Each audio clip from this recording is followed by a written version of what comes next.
Cowboy shot through the chest and bleeding in a snowbank. A mute outcast stitched him up and gained a spoken name. The rifle was still warm when I put it down.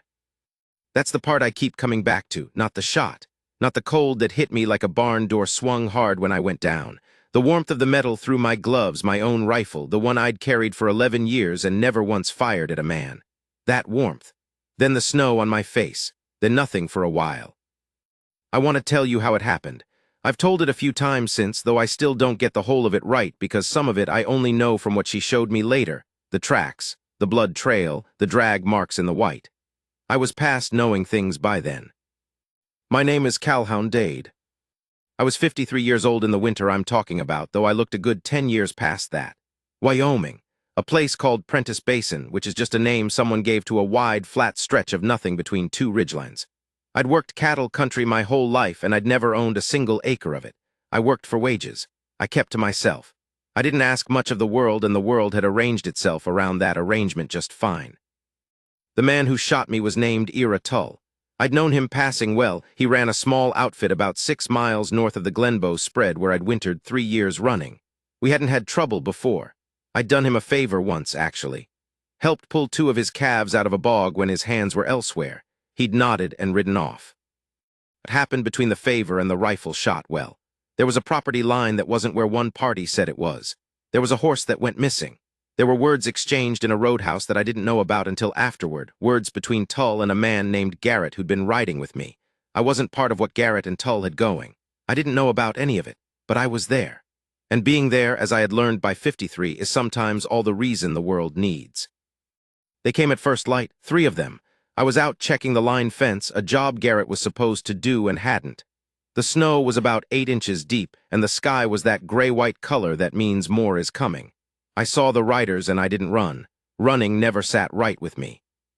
I put my rifle across the saddle and I held up a hand and I said something like, "Whatever you think I've done." And that's all I got. The shot went through my right side, angled down. Hit a rib, I know that now, though at the time all I knew was that I was falling and the ground was coming up fast, and then the snow was in my mouth and my horse was gone. I heard him running, and the men were still there. I could hear them talking, low and plain like men finishing a job that wasn't personal. One of them said something about the cold doing the rest, and then the sound of hooves moving away. I lay there for a time, I don't know how long. Long enough that I stopped being cold, which I knew even then was not a good sign. Here is what I didn't know.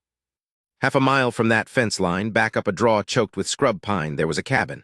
Not much. 4 walls, a roof that sagged on one side, a stovepipe that put out a line of smoke so thin you'd miss it if you weren't looking for it. I hadn't known the cabin was there. Most people didn't. And in that cabin, through the winter, lived a woman everyone in 3 counties knew about but nobody knew at all. She came out of the trees and saw the blood in the snow before she saw me. I don't know how she found me. I don't know what made her come out that morning, whether she'd heard the shot or whether she was just moving through the trees the way she did. She moved through the timber like she was part of it. I came to understand that later and happened upon what the snow had to show her. She told me none of this because she couldn't tell me anything. She was mute, not deaf. She heard everything and understood everything and had things she wanted to say. She just had no way to say them. The people in the basin called her the Hatcher woman. It wasn't her name. It was just what they called her because she'd come from a family named Hatcher who'd broken apart years back, sickness, a lost child, a husband who left on a Tuesday in October and didn't come back. She was the one who stayed. She had some Cheyenne blood from her mother's side and black hair she kept braided back and eyes that didn't look away from things most people looked away from. She was somewhere around 40, maybe more. I was never sure and I never asked. What she had, more than any person I've met, was a quality of being completely present in whatever she was doing. No wasted motion. No performance. She just did what needed doing. What needed doing that morning was getting me out of the snow. She was not a large woman and I was not a small man.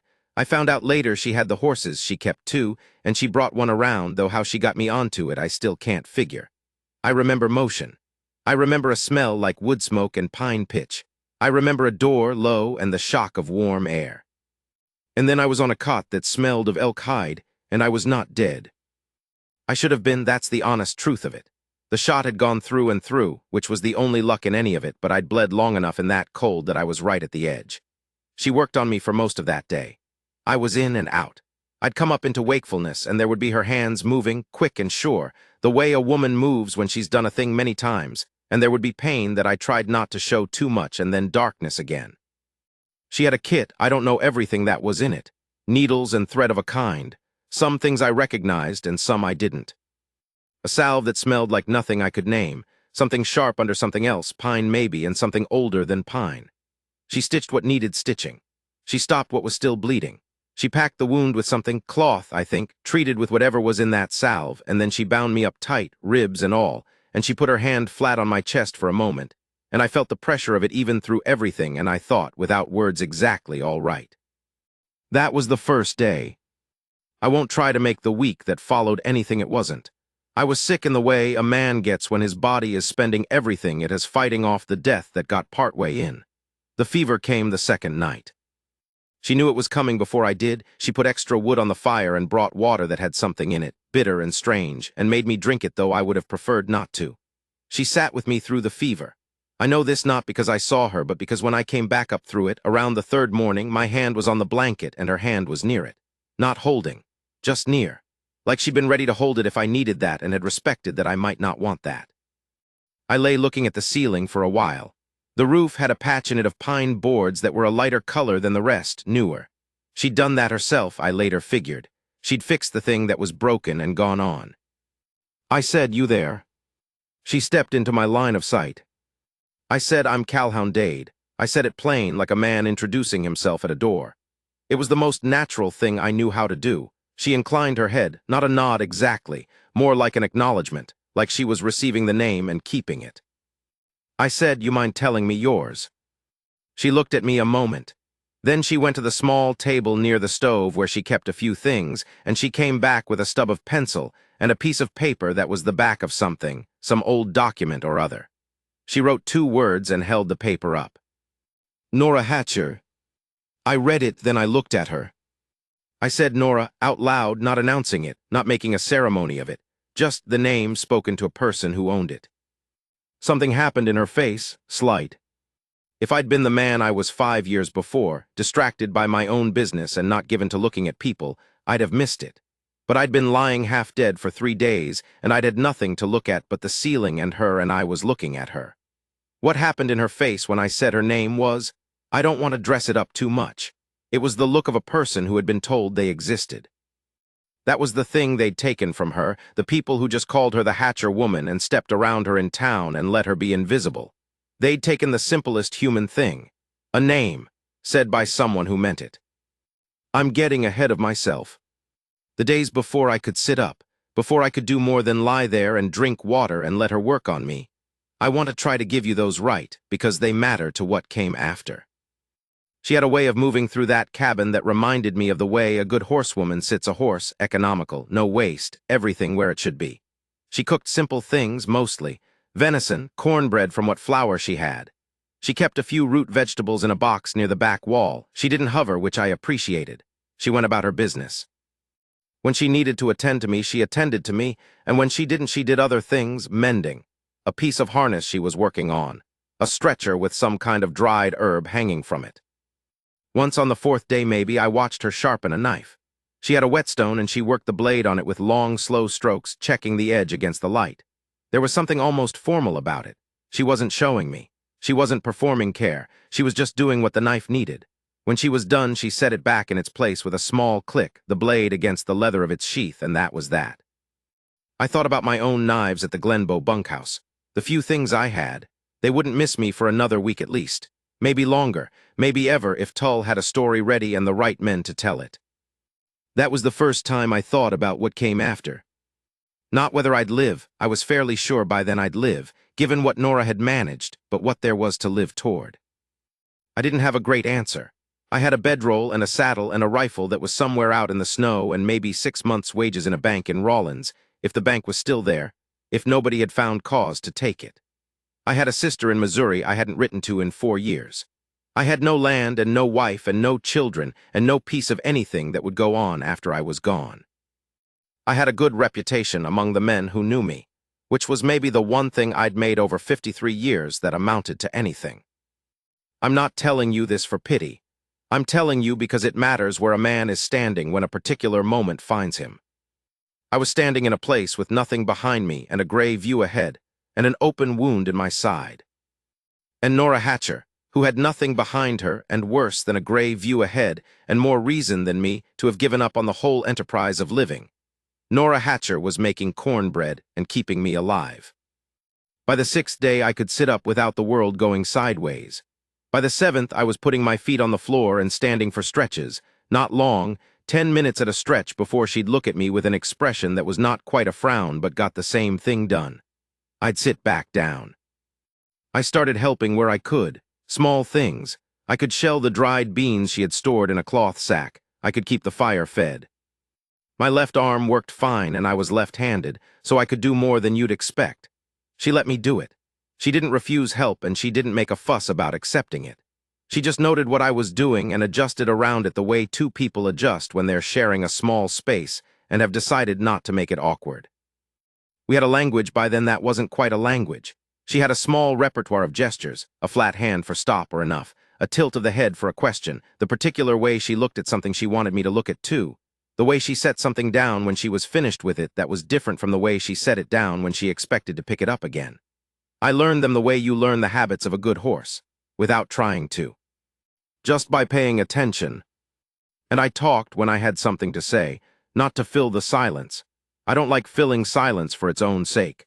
But when I had something real to say, I said it, and she listened the same way she did everything, completely. I told her about the shooting, not as a complaint. She'd found me and she'd earned the account.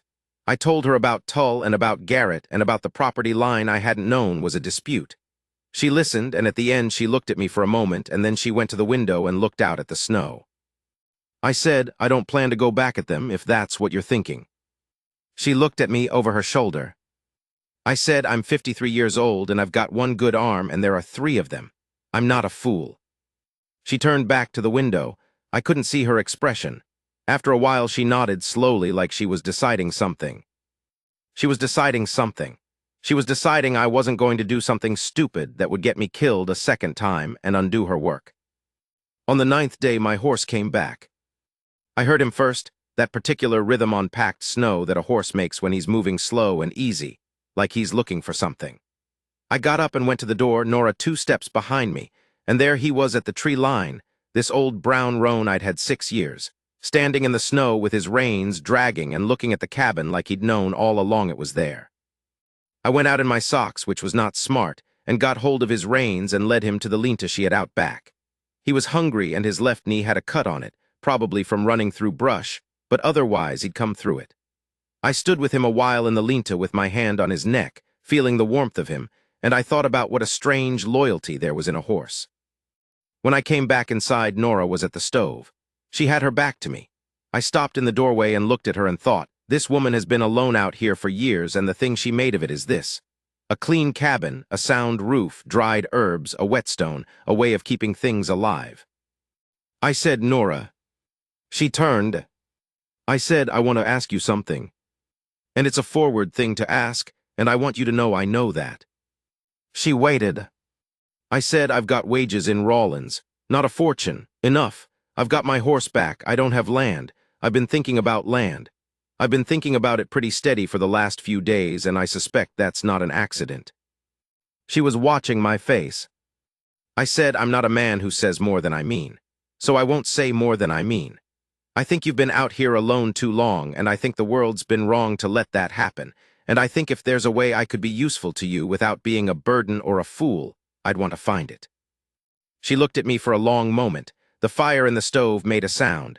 Outside, the wind moved through the pines. Then she crossed the cabin to me. She was not a demonstrative woman.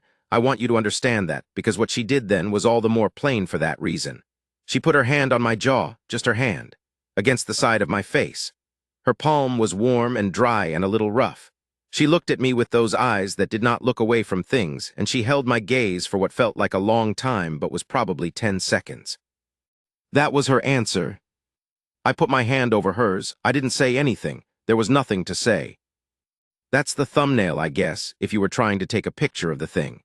2 people by a stove, one of them with a hand against the other's face, the snow outside, the fire inside, The whole world nothing for a moment but that one thing. We stayed in the cabin through the rest of the winter. I healed up.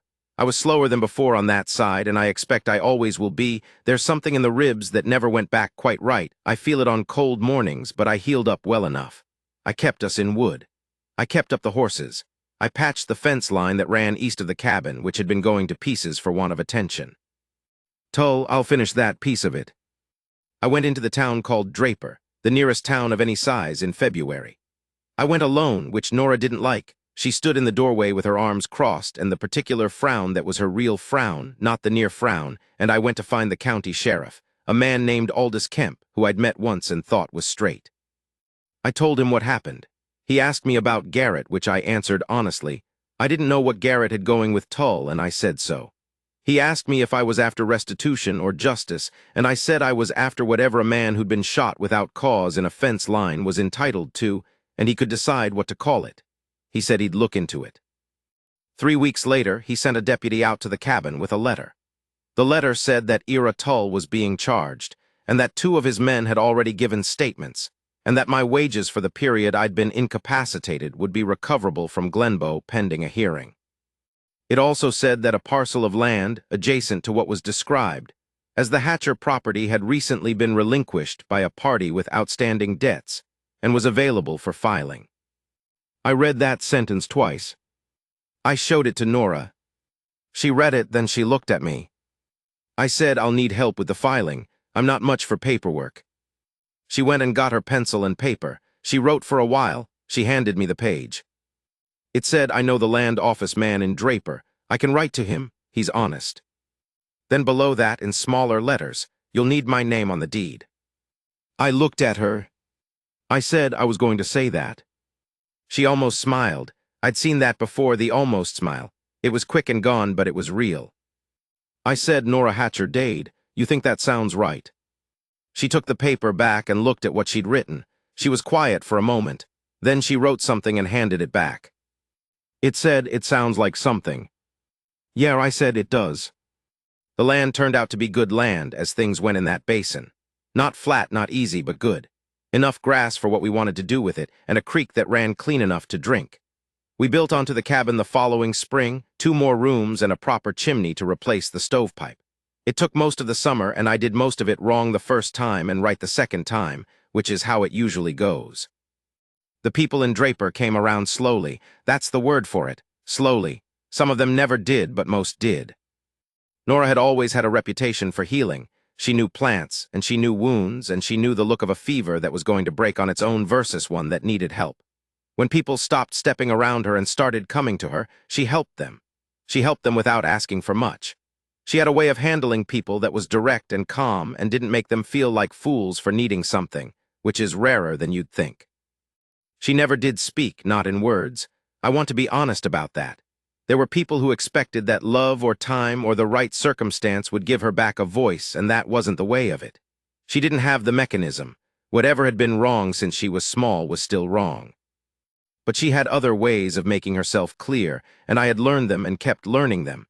And after a while it wasn't a lack, it was just the particular language of us. She had a name now. I mean, she'd always had a name, but she had it spoken. Nora. I said it every day in the ordinary way you say a person's name, calling her to supper, saying it when I came in from work, saying it first thing in the morning when she was already at the stove, and I came up behind her and said the word, and she turned around with that almost smile. A name said by someone who means it. I didn't understand what that was when I was young. You don't when you've always had it. I understand it now. The last thing I'll tell you is this. 2 winters after the shooting in December, we had a bad storm. 3 days of hard snow that kept us inside and used up most of the wood and froze one of the horses, which was a loss. And by the end of it we were tired and a little short with each other in the small ways that happen when you've been inside too long. On the 3rd night, when the storm finally quit, I went out to clear the path to the lean-to, and the air was the kind of cold that clears your head completely. No wind. Stars like I hadn't seen in months. The snow smooth and white as far as I could see. I stood out there a while. I thought about that fence line, the snow I'd gone down in, the warmth of the rifle. I thought about how a man can lie in a snowbank planning to die and still not quite expect it. How some part of you, the dumbest, most stubborn part, is always still deciding. I heard the door behind me. Nora came out in her coat and stood beside me and looked at the same sky I was looking at. Her shoulder was against my arm. After a while, she put her hand through my arm and held on in that easy way she had, the way that wasn't making a statement, just occupying the space that belonged to her. I said, "Hell of a sky." She looked up. I said, "Hell of a life come to that." She looked at me. The stars were in her eyes a little. I don't know another way to say it. I didn't say anything else. She didn't need me to. We stood there until the cold ran us back inside. The rifle, as it happened, turned up in March when the snow melted off. I found it in the grass near the fence line, a little rusted but sound. I cleaned it up and set it back in the corner of the cabin where I kept it. It was still warm, in a manner of speaking. Everything was,